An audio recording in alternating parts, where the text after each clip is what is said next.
Kita akan langsung saja mendengarkan pemaparan yang pertama dari narasumber kita, yaitu Dr. Ervita Ritonga MKes SPPD Finasim. Kita akan bersama-sama mendengarkan ilmu dari beliau. Kami persilahkan Dr. Ervita. Halo, selamat pagi semuanya, Bapak Ibu semua yang ada di rumah ataupun yang sedang di luar rumah, tapi saya harap nggak terlalu jauh ya dari rumahnya karena kita masih harus ekstra hati-hati ini. Nah, saya senang sekali hari ini bisa hadir di sini. Terima kasih banyak kepada Rumah Sakit Advent Bandung yang sudah membuat acara yang sangat meriah dan saya harap sangat bermanfaat kali ini. Jadi pada kesempatan kali ini Bapak Ibu, saya akan memaparkan tentang diabetes mellitus dan pengelolaannya. Mungkin sebagian dari Bapak Ibu yang hadir di acara Zoominar ini adalah pasien yang biasanya datang berobat ke rumah sakit ini atau ke rumah sakit lain karena memiliki diabetes mellitus, atau mungkin mengantar anggota keluarganya yang lain karena memiliki diabetes mellitus, atau bahkan mungkin ketemu saya tiap bulan, dan mungkin juga sebagian dari Bapak Ibu yang hadir bahkan belum pernah mengetahui yang namanya diabetes mellitus itu apa. Kita akan lihat paparannya nanti di sini. Kemudian saya juga akan memaparkan bagaimana kita akan mengelola diabetes mellitus terutama di masa pandemi ini yang dinamakan dengan terapi mandiri. Baik Bapak Ibu semuanya, saya akan sedikit memaparkan dulu tentang diabetes mellitus ini. Jadi diabetes di seluruh dunia ini merupakan suatu kedaruratan ya. Jadi yang namanya gawat darurat itu Bapak Ibu bukan cuma dihubungkan dengan UGD rumah sakit aja nih, tapi juga dengan jumlah penyakit. Diabetes ini angkanya terus naik dan termasuk di Indonesia. Indonesia ini termasuk di daerah yang ungu ini Bapak Ibu, yang daerah Western Pacific. Tahun 2017 kemarin jumlahnya ada 159 juta orang yang menderita diabetes, banyak sekali ya. Bisa bikin berapa negara nih isinya, namanya negara diabetes. Kemudian tahun 2045 diperkirakan jumlahnya akan naik lagi menjadi 183 juta orang. Nah, bagaimana dengan Indonesia? Tahun 2015 Indonesia ini dia menempati peringkat yang ke-6. Nah, tahun 2017 juga masih ke-6, jumlahnya 10,3 juta, dan tahun 2035 diperkirakan jumlahnya ini akan semakin meningkat ke 14,1 juta. Jadi, mungkin kita selama ini berpikir, oh paling negara-negara yang paling banyak penderita diabetesnya itu adalah negara-negara Kaukasia ya, kayak Amerika, terus udah gitu Eropa. Tapi ternyata Amerika ini peringkat ketiga, dan bahkan kita nggak lihat nih di sini nih di 5 peringkat pertama negara Eropa, malah kita nyusul duluan nih di peringkat ke-6. Ini sangat memprihatinkan ya Bapak Ibu dokter. Mungkin ini terkait dengan kebiasaan kita makan sehari-hari ya. Kita seringkali mencampur yang namanya karbohidrat satu dengan karbohidrat lain. Mungkin Bapak Ibu di sini ada yang suka makan nasi pakai mie, nasi pakai bihun, nasi pakai perkedel. Jangan-jangan itu jadi salah satu alasan kenapa kita menduduki peringkat ke-6 nih di dunia untuk jumlah penderita diabetes terbanyak. Nah, ada beberapa hal yang sangat memprihatinkan nih akibat diabetes mellitus ini. Jadi sebetulnya Bapak Ibu yang namanya diabetes ini dia tidak akan menyebabkan kematian secara langsung sebenarnya. Tapi justru orang itu menderita karena komplikasi dan meninggal karena komplikasi yang disebabkan karena diabetes mellitus. Nanti saya akan paparkan lebih lanjut apa saja komplikasinya. Dan perlu kita ketahui tiap 5 detik satu orang baru didiagnosis dengan diabetes. Jadi kalau nanti kita kumpul nih 1,5 jam, boleh dihitung ada berapa orang yang didiagnosis dengan diabetes oleh dokternya. Kemudian tiap 10 detik satu orang ini meninggal karena komplikasi akibat diabetesnya. Contohnya karena stroke, karena penyakit jantung, atau karena gagal ginjal. Kalau diabetesnya itu sendiri nggak pernah menyebabkan kematian langsung. Dan tiap 30 detik seseorang itu akan kehilangan satu kaki karena diabetes. Kenapa bisa kehilangan satu kaki? Karena ada yang namanya penyakit diabetic foot. Jadi kakinya diamputasi karena ada infeksi atau aliran darah yang tidak baik sehingga menyebabkan hilang satu kaki atau bahkan mungkin dua-duanya. Jadi diabetes ini Bapak Ibu merupakan suatu penyakit atau kondisi kronis yang akan menurunkan kualitas hidup kita dan membebani tentu secara finansial karena menyebabkan komplikasi di berbagai organ di seluruh dunia ya, bukan cuma di kita aja. Sekarang kita lihat nih, apa itu definisi diabetes mellitus. Jadi diabetes mellitus itu ada dua kata ya, ada diabetes, ada mellitus, dan kita taunya kencing manis gitu. Nah, diabetes ini sebetulnya artinya adalah aliran atau pancuran. Kemudian mellitus itu artinya manis atau madu. Jadi mungkin di sini ada bapak ibu yang namanya ibu Mel, bapak mah nggak mungkin ya, ibu Meli atau Dek Meli, ini pasti manis nih. Nah, jadi kalau diabetes mellitus itu artinya memang dalam air kencingnya itu terdapat gula, sehingga menjadi manis. Jadi kalau kita cek itu terdapat glukosa di urinnya. Jadi kalau zaman dulu nih, kalau toiletnya belum bisa di flush atau nggak bisa disiram, itu suka dikerubungin sama semut karena memang benar gitu manis. Nah, kenapa sih bisa terjadi yang namanya diabetes mellitus? Jadi kita perlu tahu dulu bahwa sel-sel tubuh kita itu memerlukan energi untuk hidup. Energi ini dari mana? Dia diperoleh dari gula. Jadi sebetulnya apa yang kita makan, mau itu bentuknya misalkan nasi, mau itu ikan misalkan, atau tahu, atau sayur-sayuran, semuanya itu akan diubah oleh tubuh kita dan diproses menjadi zat gula pada akhirnya untuk menjadi energi di sel-sel kita gitu. Nah, insulin ini merupakan hormon yang akan membantu memindahkan gula dari dalam darah ke dalam sel. Jadi kalau kita makan itu kan diubah jadi gula. Gula ini akan ada di dalam pembuluh darah. Pembuluh darah ini dia nggak bisa nganterin gula langsung ke dalam sel, butuh bantuan yang namanya insulin. Jadi kayak kalau misalnya kita masuk ke hotel tuh ada penjaga pintunya di depan, nah ini dia nih penjaganya. Dia bukain pintu supaya si gulanya masuk. Tanpa insulin ini, gula ini nggak bisa masuk ke dalam sel. Nah, insulin ini adalah hormon yang dihasilkan oleh organ pankreas namanya. Dia letaknya di dekat usus kecil, duodenum, namanya pankreas, dan jumlahnya hanya satu, jadi perlu banget kita jaga nih. Kita cuma dimodalin satu seumur hidup kita. Nah, kalau misalkan gula ini nggak bisa masuk ke dalam sel, akibatnya gula ini akan menumpuk di dalam aliran darah, dan akhirnya kalau dideteksi akan menjadi tinggi kadar gulanya. Itu yang nanti kita cek ya, bisa itu dari jari atau dari dalam pembuluh darah, diambil darahnya. Nah, karena badan kita kekurangan gula akibat gulanya nggak bisa masuk ke dalam sel, sebenarnya dia ada di dalam pembuluh cuma numpuk. Nah, akibatnya kita akan menjadi lemes karena nggak ada energi. Jadi kita nggak kepengen ngapa-ngapain gitu. Nah, ini adalah mungkin kalau ngelihat agak ngejelimet, tapi saya akan coba terangkan sesederhana mungkin. Ini adalah perjalanan penyakit kenapa seseorang terkena diabetes mellitus. Tadi saya sudah menyebutkan yang namanya sel pankreas. Pankreas ini dia punya sel beta namanya. Nah, pada diabetes mellitus ini fungsinya dan jumlahnya akan menurun.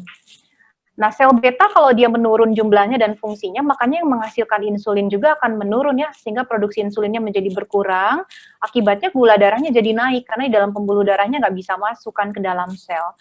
Nah, selain di dalam selain di dalam pankreas ada sel beta, ada juga yang namanya sel alfa. Nah, sel alfa ini kebalikannya dari sel beta. Kalau sel beta dia menghasilkan insulin, kalau sel alfa dia menghasilkan yang namanya glukagon. Glukagon ini apa? Glukagon ini kerjanya berkebalikan dengan insulin. Kalau insulin nurunin gula darah dengan cara masukin gula dari pembuluh ke dalam sel, kalau glukagon ini justru dia meningkatkan kadar gula di dalam darah. Nah, pada diabetes mellitus, itu yang namanya sel alfa justru dia memproduksi glukagon lebih banyak. Jadi bukan cuma si sel beta penghasil insulin aja yang bermasalah. Akhirnya gula darahnya akan menjadi naik. Kemudian usus kita juga ikut-ikutan nih punya peran dalam menyebabkan diabetes. Ada yang namanya zat GLP-1. Nah, si GLP-1 ini dia akan menurun pada penderita diabetes sehingga gula darahnya akan naik. Kemudian, Bapak Ibu, gula darah itu sebetulnya nanti akan dipakai ya pada kondisi normal oleh yang namanya liver, oleh yang namanya otot, kemudian dia akan dimasukkan ke dalam jaringan lemak. Tapi kemudian pada penderita diabetes mellitus, di dalam liver ini terjadi gangguan, produksi gulanya menjadi meningkat, kemudian otot juga nggak bisa menggunakan gula dengan baik, dan jaringan lemaknya juga akan terjadi peningkatan penghancuran lemak, sehingga hasil akhirnya adalah gula darahnya akan menjadi semakin naik. Dan Bapak Ibu di usus besar juga ternyata mikrobanya tidak seimbang kalau yang penderita diabetes mellitus. Selain itu terjadi yang namanya peradangan. Jadi yang namanya radang itu bukan cuman kalau kita sakit gigi, kalau sakit hati sih jelas ya meradang ya. Tapi ternyata pada diabetes mellitus juga terjadi peradangan yang sedikit sebetulnya, tetapi dia akan mengganggu lebih lanjut lagi ke dalam sel pankreas ini. Sel beta ini akan menjadi lebih rusak sehingga insulinnya menjadi berturun. Kemudian di lambung atau usus halus yang namanya penyerapan gula juga akan semakin berkurang pada diabetes mellitus, akan semakin meningkat pada diabetes mellitus sehingga hasil akhirnya gula darahnya akan naik. Nah, yang terbaru nih Bapak Ibu, penelitian terbaru baru 5 tahun terakhir ini ternyata ginjal juga berperan malah. Jadi ginjal kita ini merupakan suatu organ yang luar biasa ya diciptakan oleh Tuhan. Kalau ada sesuatu yang kelebihan pasti akan dibuang oleh ginjal. Termasuk kadar gula darah dalam tubuh kita, kalau dia berlebihan, itu dia akan berusaha dibuang lewat ginjal. Nah, pada penderita diabetes mellitus, si ginjal ini dia akan kurang berfungsi dalam membuang gulanya. Akhirnya si gula yang harusnya dibuang, yang kelebihan ini dia diserap lagi ke dalam darah dan akhirnya gula darah akan menjadi semakin naik lagi. Nah, ada berapa tipe sih diabetes mellitus itu? Ada 4 golongan besar. Yang pertama adalah DM tipe 1. Nah, DM tipe 1 ini adalah jenis kencing manis yang membutuhkan terapi insulin seumur hidup.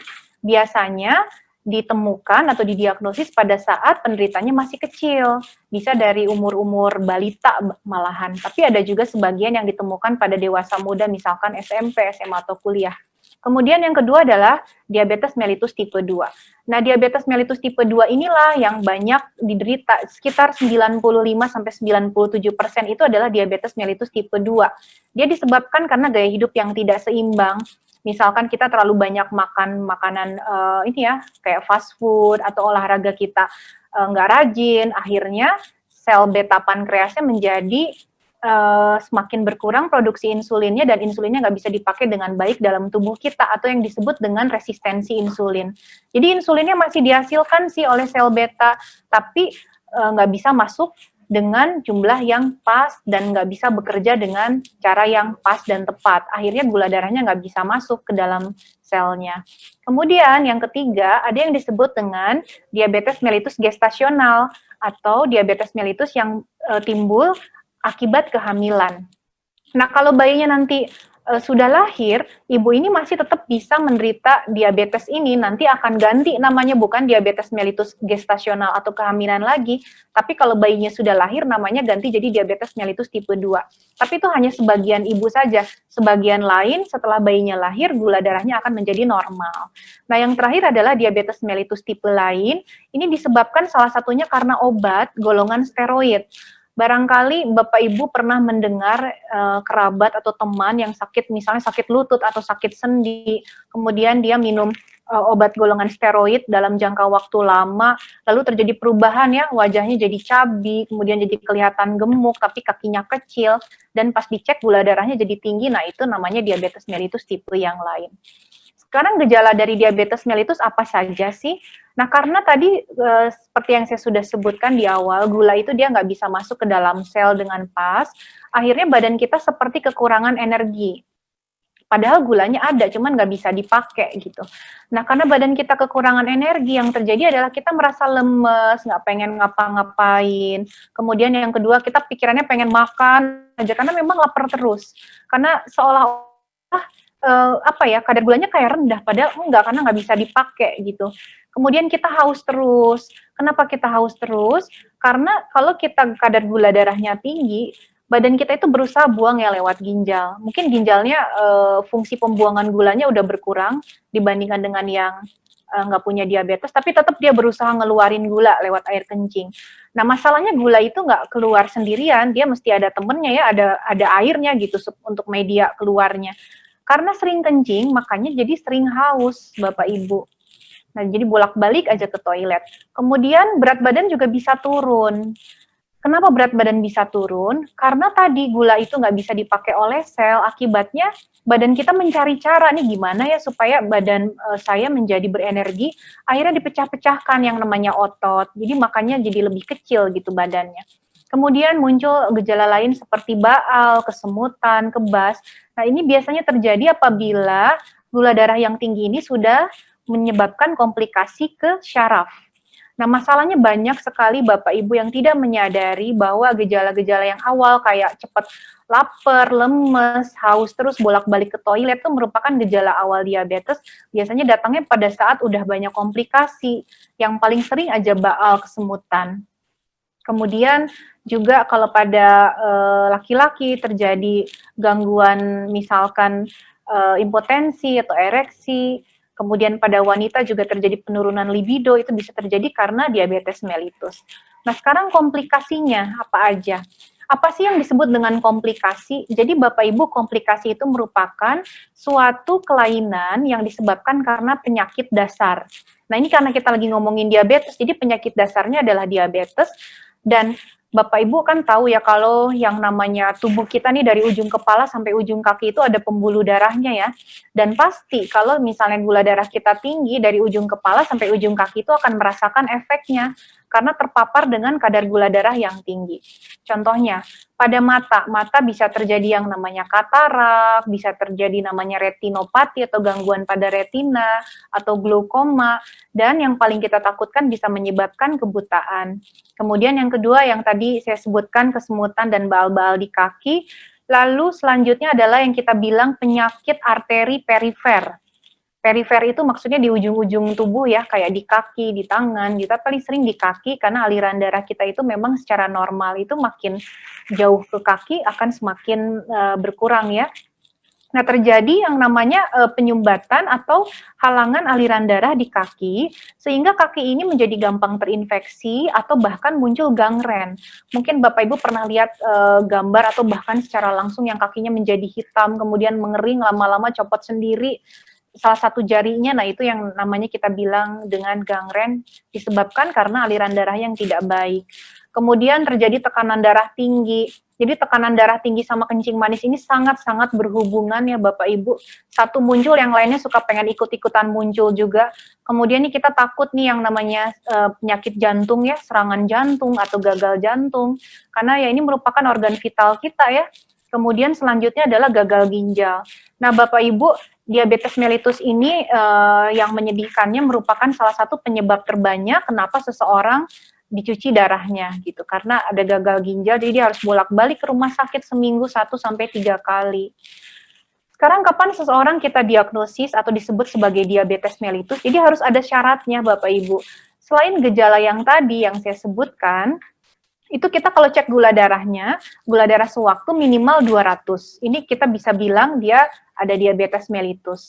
Atau gula puasanya 126.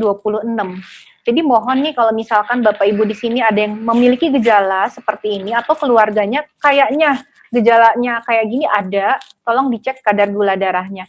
Cuman memang pemeriksaan gula darah ini tidak bisa kita lakukan hanya sekali saja, perlu dikonfirmasi lagi gitu dengan pemeriksaan dari darah vena.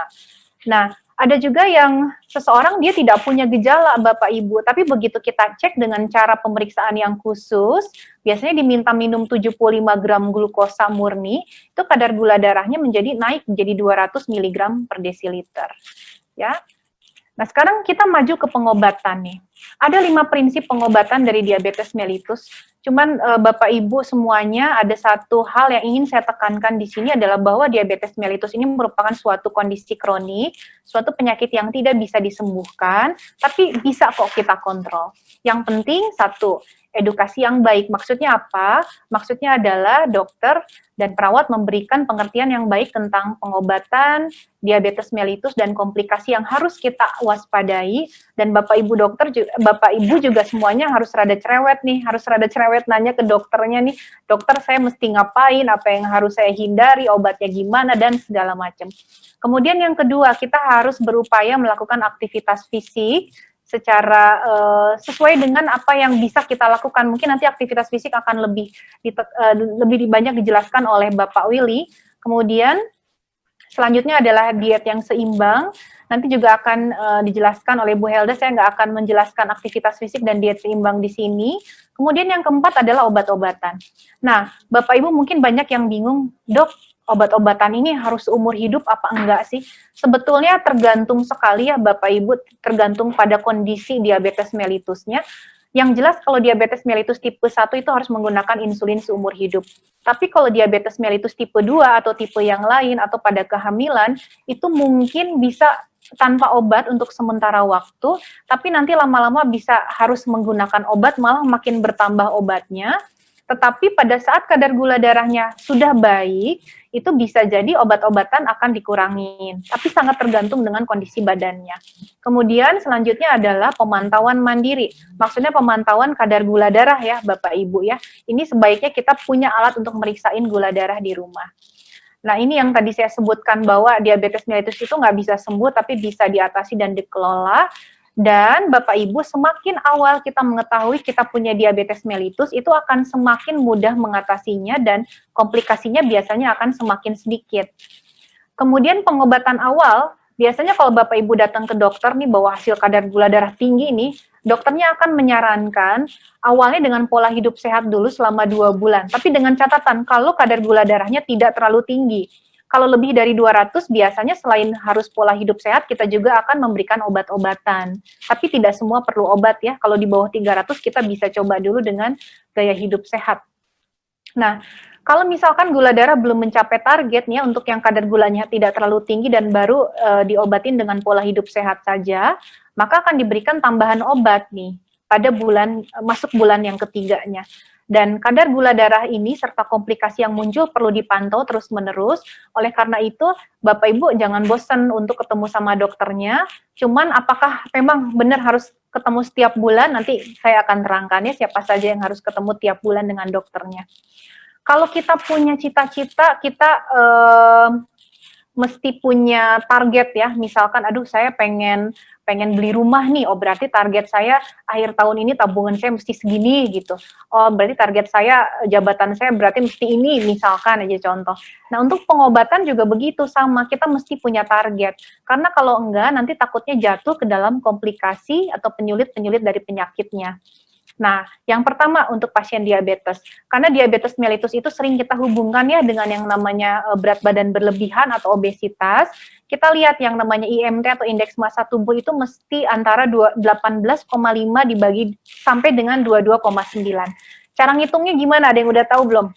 Coba Bapak Ibu nanti timbang berat badannya, kemudian ukur tinggi badan, nanti berat badannya dibagi tinggi badan, tapi dalam meter, sorry bukan milimeter nih, dalam meter persegi.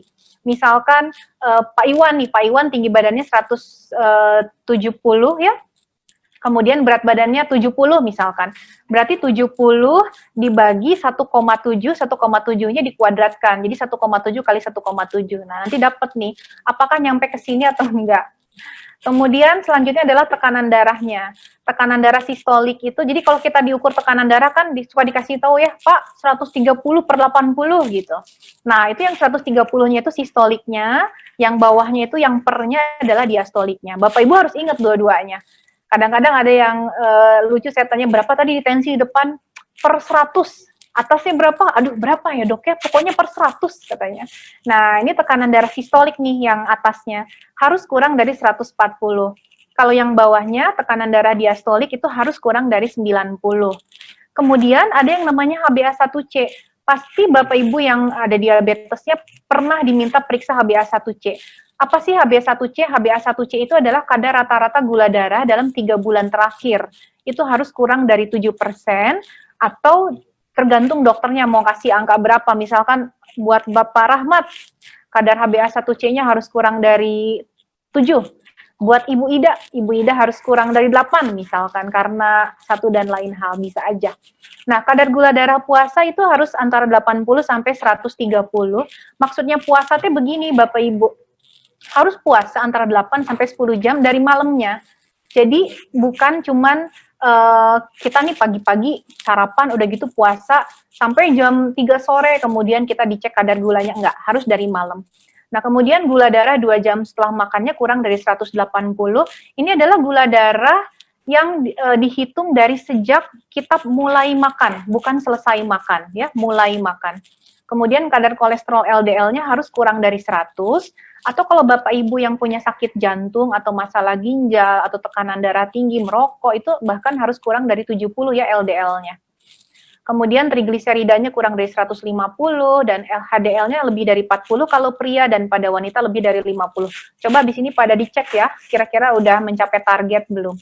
Nah, ini yang tadi saya bilang dengan HbA1c. HbA1c itu kita bilang, oh udah diabetes nih, kalau kadarnya sudah 6,5. Kalau yang orang sehat nggak diabetes itu kurang dari 5,7. Jadi kalau diantaranya ini udah lampu kuning nih, ini namanya prediabetes atau kita bilang menuju ke arah diabetes sudah lampu kuning, ini harus hati-hati. Ini yang tadi saya bilang dengan apa hubungan HbA1c dengan kadar gula darah. Jadi kalau kita dicek HbA1c-nya misalkan kadarnya 6 nih, oh berarti rata-rata dalam 3 bulan terakhir 126. Atau buat ibu yang kemarin cek HbA1c-nya ke poli ini 12,7 nih. Oh, berarti kadar rata-rata gula darahnya sekitar 290 akhir sampai 300 awal. Ini cara bacanya Bapak Ibu. Sekarang pengobatannya. Nah, pengobatan HbA1c itu kita pengennya kurang dari 7 sebetulnya Bapak Ibu. Jadi kita selalu pengen ngecek setiap 3 sampai 6 bulan sekali. Cuman ada yang pasien yang kita nggak mau HbA1c-nya di bawah 7. Mungkin lebih tinggi lagi, pengennya di bawah 8. Pada pasien yang kayak gimana? Biasanya yang usianya lebih tua, udah banyak komplikasi, risiko gula darahnya dropnya tinggi, kemudian mungkin pasien atau keluarganya kan beda-beda ya pandangan terhadap penyakit itu, ada yang wah saya harus sehat, atau ada juga yang hare-hare gitu yang aduh saya mah kayaknya udahlah pasrah aja gitu. Nah itu mungkin kadar HbA1c-nya rada berbeda dengan yang lain. Dan kemudian makin lama seseorang memiliki diabetes itu akan semakin loose gitu. Kita nggak akan terlalu ketat lagi kadar HbA1c-nya, atau penyakit lain yang ada, makin banyak penyakit penyerta juga kadar HbA1c-nya nggak akan terlalu rendah, dan juga faktor sosial ekonomi tentu mempengaruhi. Nah, kenapa sih HbA1c harus sesuai dengan target? Karena Bapak Ibu, setiap HbA1c itu turun 1% aja. Misalkan jadi Bapak asalnya 9%, kemudian 3 bulan lagi jadi 8%, itu kita bisa menurunkan seluruh komplikasi ini rentangnya antara 15 sampai dengan 25%. Sangat banyak ya. Dan tentu saja menjadi suatu kekhawatiran kita ya, kalau misalkan kok ini diobatin tapi tetap terjadi serangan jantung ya, mungkin karena kadar HbA1c-nya turun tidak mencapai dengan target yang kita inginkan.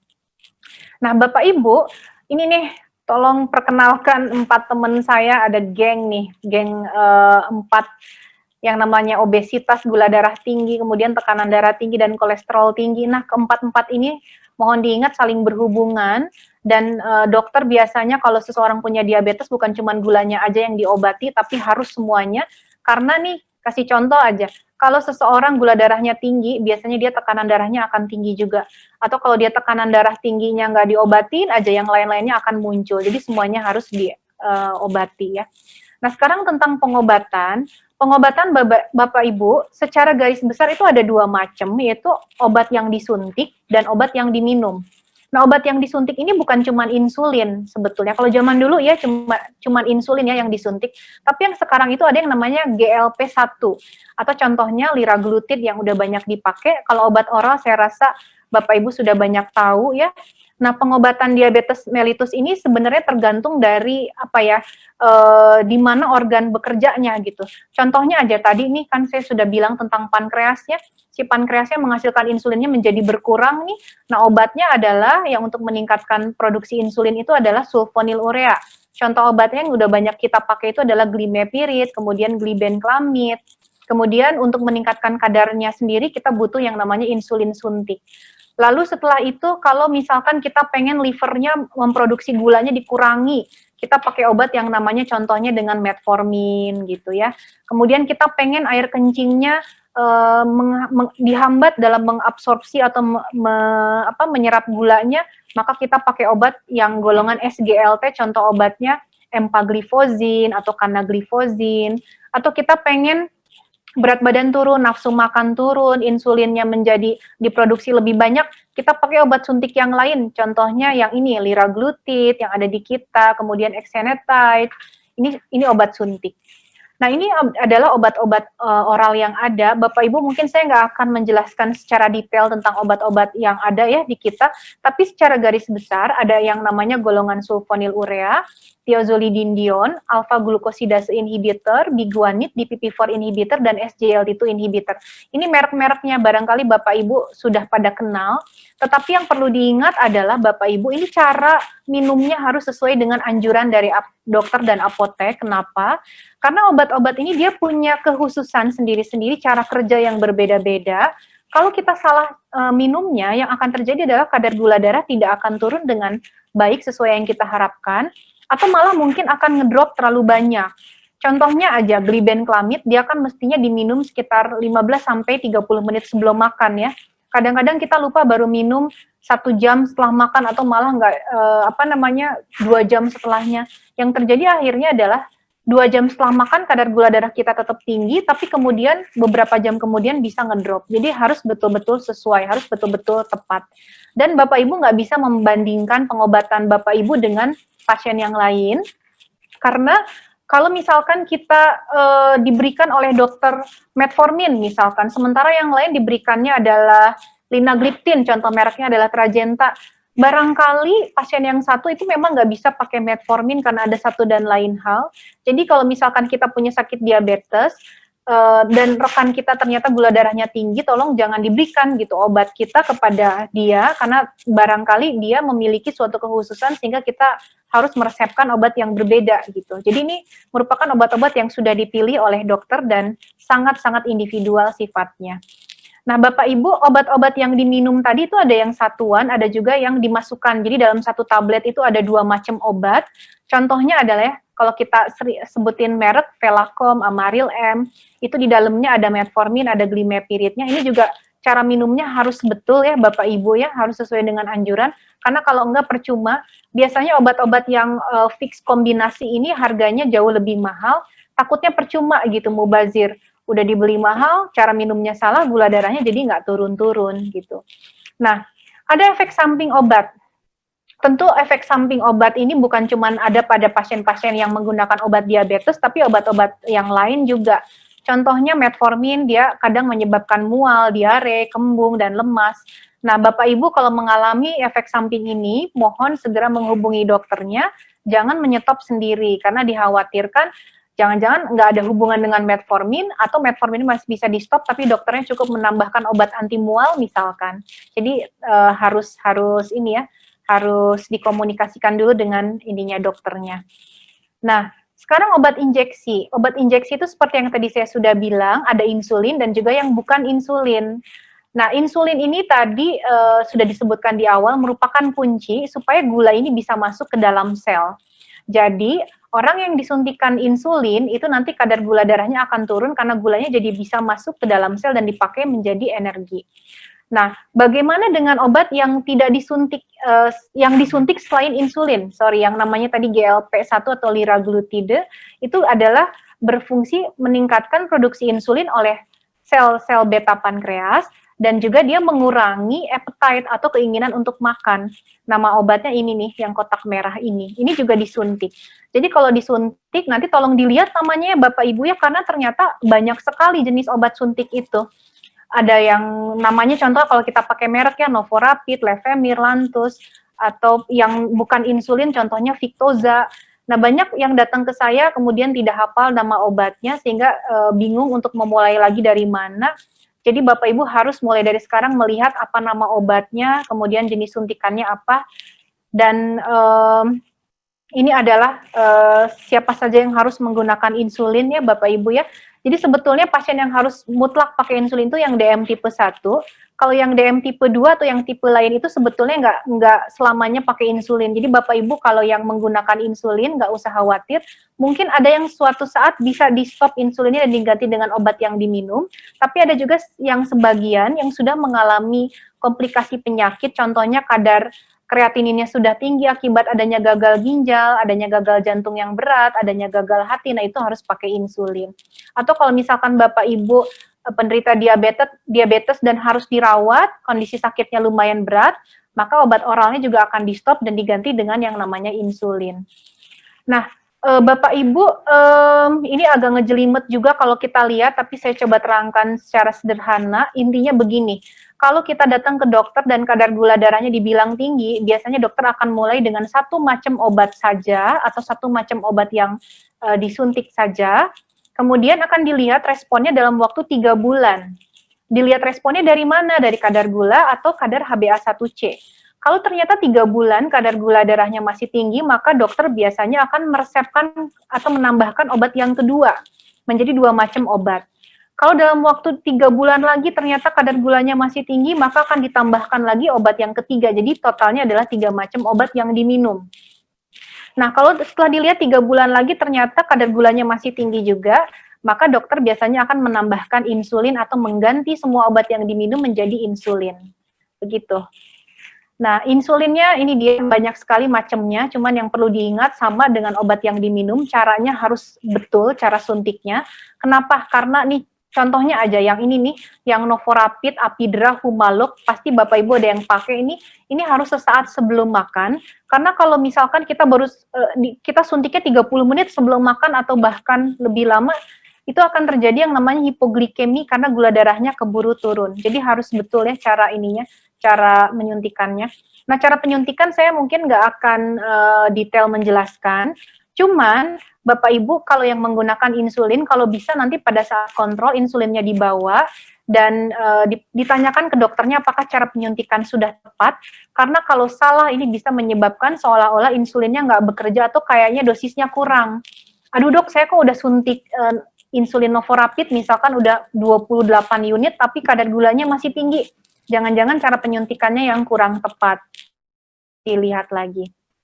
Nah, kadar insulin itu Bapak Ibu bisa dinaikkan atau diturunkan sesuai dengan kadar gula darahnya. Makanya Bapak Ibu yang memiliki insulin di rumah menggunakan insulin, sebetulnya yang menggunakan obat-obat yang diminum juga harus memiliki alat untuk memeriksa kadar gula darah.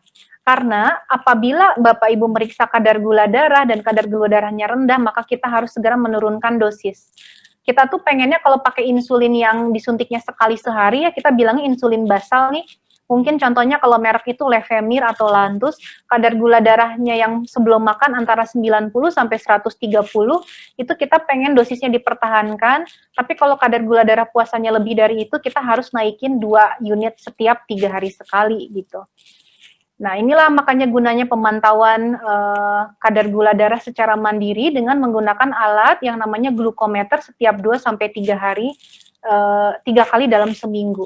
Untuk yang tidak pakai insulin sebetulnya cukup sebelum dan setelah makan pagi, tapi kalau menggunakan insulin, kita cari tahu dulu insulin apa yang dipakai.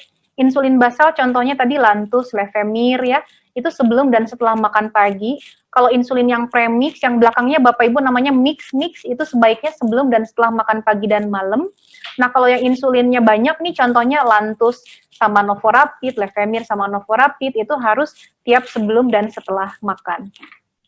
Nah, ada satu saat di mana Bapak Ibu harus memeriksakan gula darah ekstra selain dari jadwal tadi, yaitu pada saat terjadi hipoglikemi, yaitu kadar gula darah kurang dari 70. Kapan kita tahu nih kadar gula darah kita kayaknya kurang dari 70? Ini kalau ada gejala-gejala seperti ini.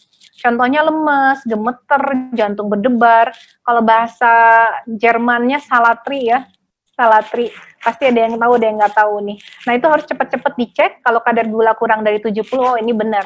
Ini yang namanya hipoglikemi. Apa yang harus dilakukan? Makan permen, 2-3 atau minum jus atau makan crackers atau roti 1 lembar dengan selai.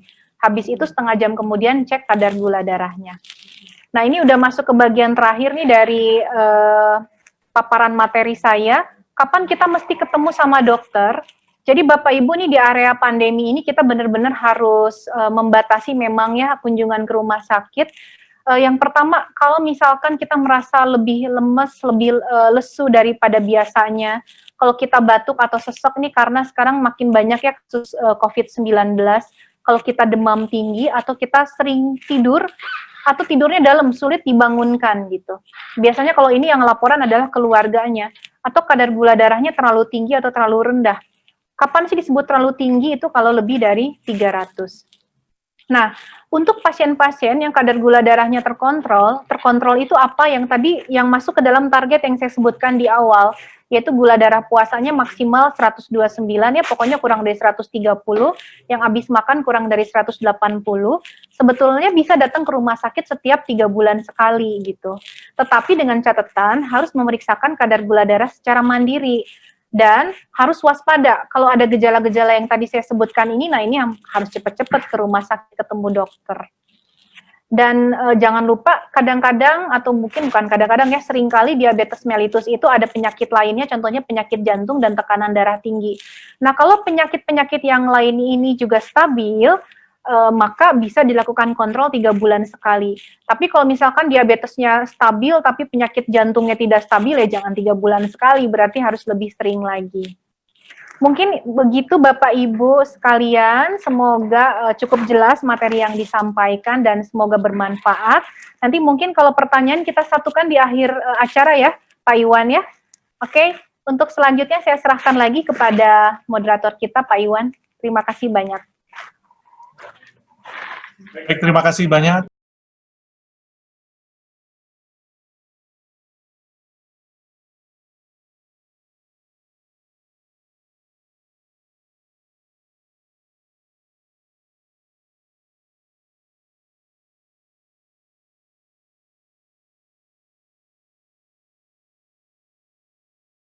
Izinkan saya untuk membacakan 3 pertanyaan yang ditujukan kepada Dr. Ervita.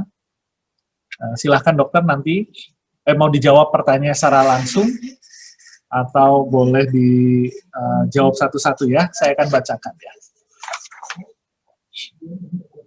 Pertanyaan pertama dari Bapak atau Ibu Wan Ardiani Sari, nomor 221 di pendaftaran ya.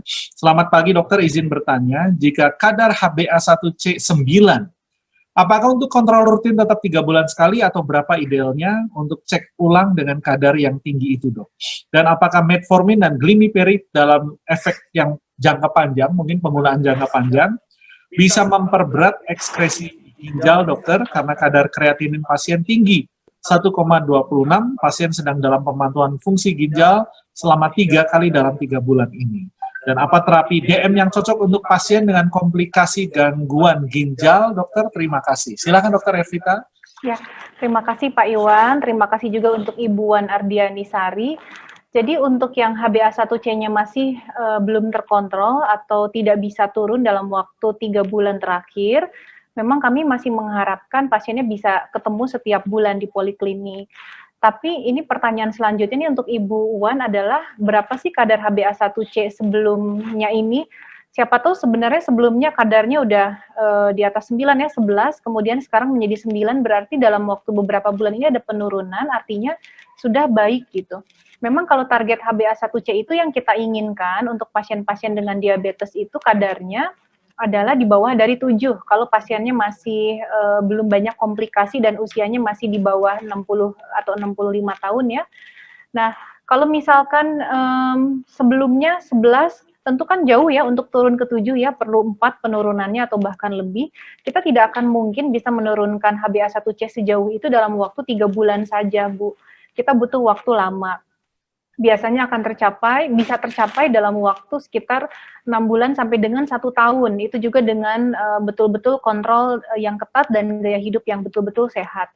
Nah, kalau sebelumnya kadar HbA1c-nya lebih dari 9, sekarang 9 dalam waktu 3 bulan, itu artinya baik, sehingga mungkin kontrol bisa dilakukan agak jarang ya. Akan tetapi kalau misalkan sebelumnya 8 justru jadi 9, ya jangan dulu kontrol 3 bulan sekali.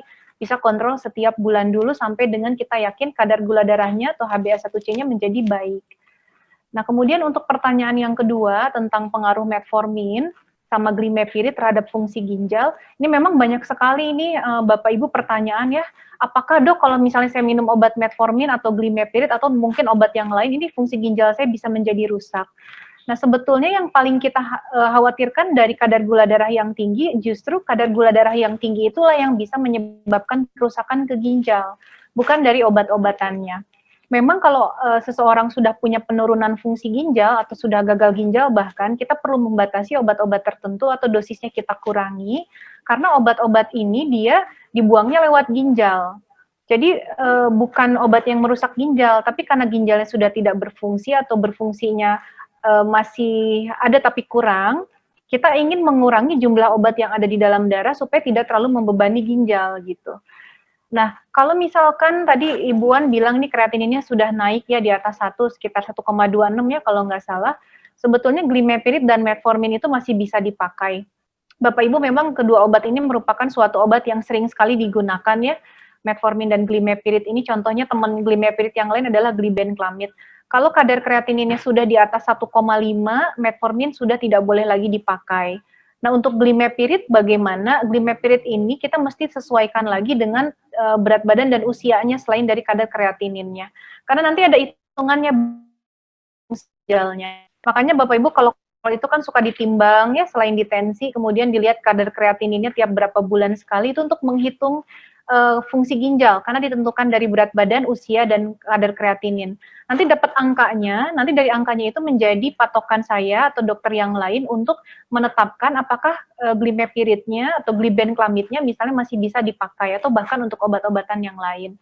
Tapi kalau untuk 1,26 untuk metformin masih bisa dipakai, glimepirid juga mungkin masih bisa dipakai, tetapi tetap kita mesti ngitung dulu fungsi ginjalnya berapa persen gitu, berapa banyak yang masih berfungsi. Demikian mungkin Pak Iwan, semoga jawabannya cukup memuaskan.